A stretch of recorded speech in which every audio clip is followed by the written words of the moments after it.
Hello everyone, जय भीम, नमो बुद्धाय। स्वागत है आप सभी का ट्रुथ लिटरेचर में। आज हम जानने और समझने का प्रयास करेंगे कि आखिर गणेश उत्सव की शुरुआत कैसे हुई और इसका कारण क्या था। साथ ही साथ यह भी हम जानने का प्रयास करेंगे कि जो फूले और छत्रपति शाहूजी महाराज का जो आंदोलन था वह आंदोलन क्यों आगे नहीं बढ़ सका। तो आइए शुरुआत करते हैं और हम समझने का प्रयास करते हैं। हमारे सामने एक वेबसाइट है जिसका नाम है फॉरवर्ड प्रेस। इसके माध्यम से हम जानने और समझने का प्रयास करेंगे। टाइटल दिया गया है कि फूले को आदर्श मानने वाले ओबीसी और मराठा बुद्धिजीवियों की हार है गणेशोत्सव। तो जो गणेशोत्सव मनाया जाता है किसकी हार है? जो फूले को मानते हैं और जो मराठा बुद्धिजीवी हैं उनकी हार है। तो लिखते हैं कि तिलक द्वारा शुरू की गई इस उत्सव को उनके लोगों द्वारा लगातार विकसित किया गया और बढ़ाया गया, लेकिन ज्योतिबा फूले और शाहूजी महाराज के सत्य शोधक आंदोलन को उनके शिष्यों एवं समाज द्वारा, जो कि ओबीसी और मराठा बुद्धिजीवी नेताओं, विस्तारित करना तो दूर उनके आंदोलन को जीवित भी नहीं रखा। तो ये कौन बता रहे हैं? बापू राउत। यह जो आर्टिकल है यह सितंबर 2024 का है, जिसमें हम समझ रहे हैं। आगे वह क्या लिखते हैं कि भारत भगवान और धर्म का देश है।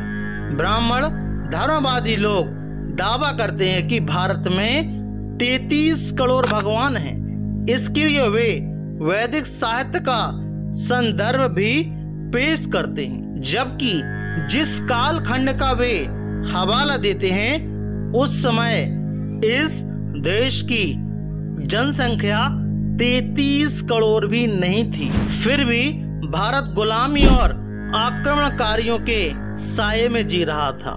मूल निवासियों ने अपना खून बहाया और आक्रमणकारियों को मारकर भगा दिया। सवाल उठता है कि तथाकथित भगवान उस समय क्या कर रहे थे? क्या उनका काम केवल मंदिर में पड़े रहना था? तो यह लेखक बोल रहे हैं।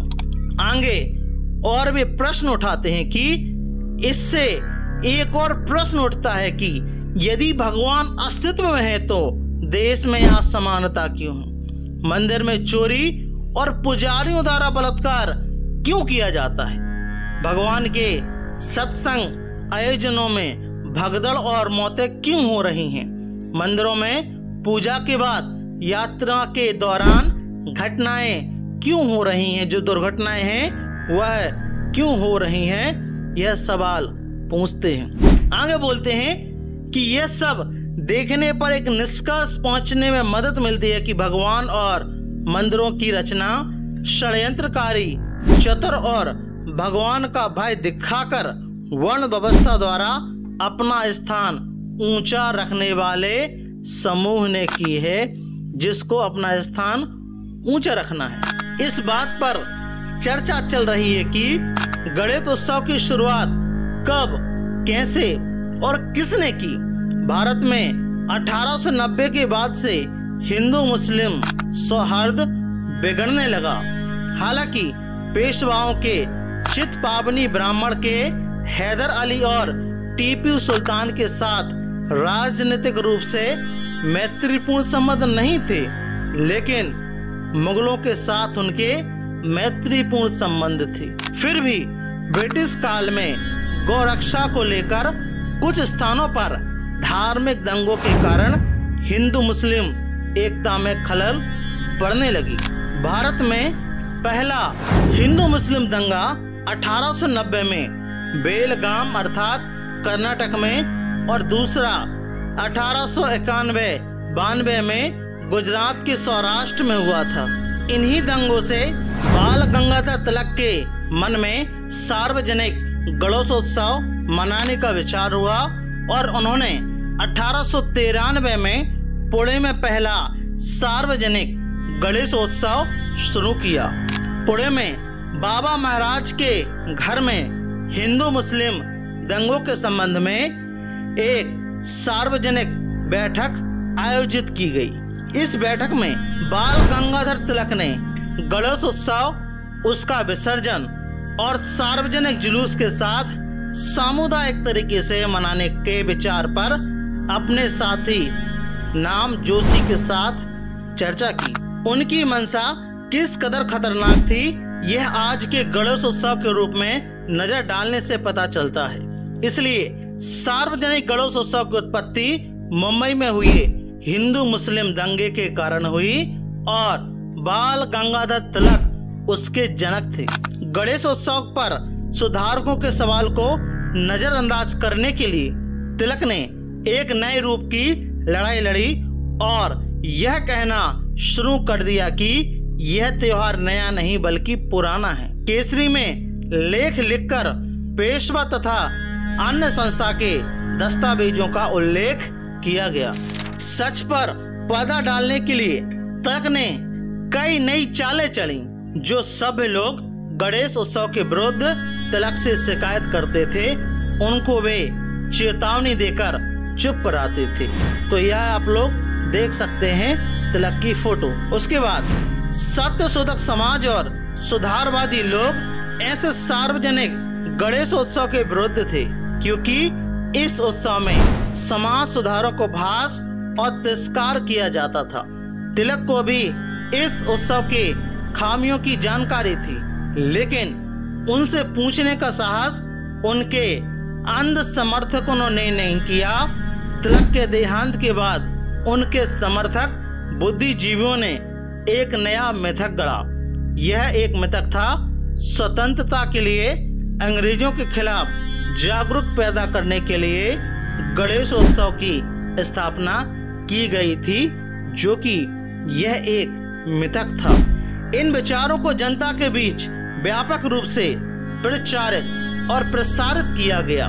वास्तविकता यह है कि गणेश उत्सव की शुरुआत स्वतंत्रता आंदोलन से कोई लेना देना नहीं, बल्कि यह तिलक द्वारा समाज सुधारकों को हराने के लिए किए गए इस्तेमाल एक नई प्रभावी हथियार का आविष्कार था। बाद के समय में तिलक ने अपने विरोधियों को बदनाम करने के लिए इस गणेशोत्सवी हथियार को बड़े पैमाने पर इस्तेमाल किया।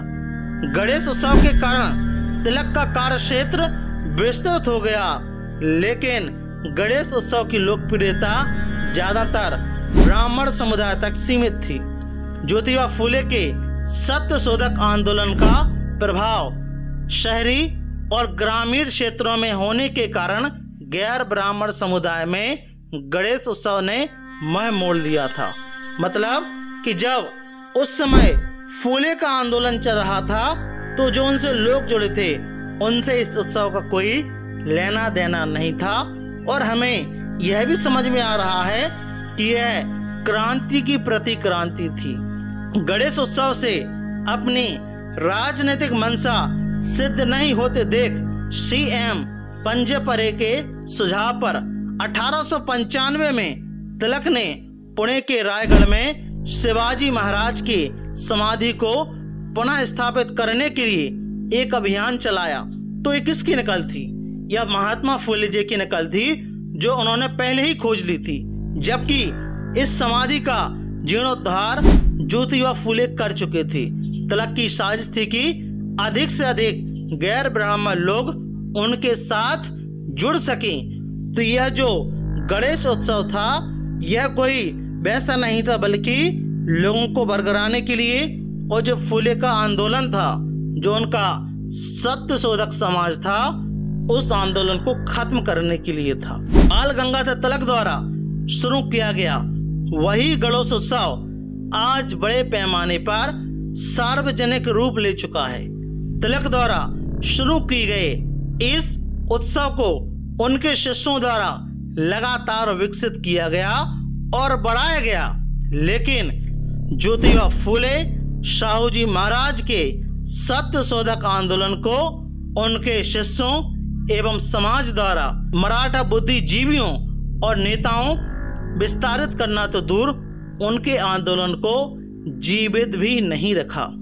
इसलिए यह कहा जा सकता है कि तिलक के विचार ज्योतिबा फुले और साहूजी महाराज के विचारों पर भारी पड़े, लेकिन ध्यान देने वाली बात यह है कि यह हार महात्मा फुले और साहू के विचारों के कारण नहीं, बल्कि उन्हें आदर्श मानने वाले ओबीसी और नेताओं के कारण हुई थी। तो आप लोगों को समझ में आ गया होगा कि क्यों इस गणेश उत्सव की शुरुआत हुई, क्योंकि महात्मा फुले का जो सत्यशोधक समाज था वो समाज में जागरूकता ला रहा था सामाजिक परिवर्तन के लिए। तिलक जो कि गूढ़ जातिवादी व्यक्ति था, यह उसकी प्रतिक्रांति थी। तो हमने इस टॉपिक के माध्यम से, इस लेख के माध्यम से समझने का प्रयास किया। आपका इस टॉपिक के बारे में क्या विचार है, प्लीज हमें कमेंट बॉक्स में जरूर बताएं।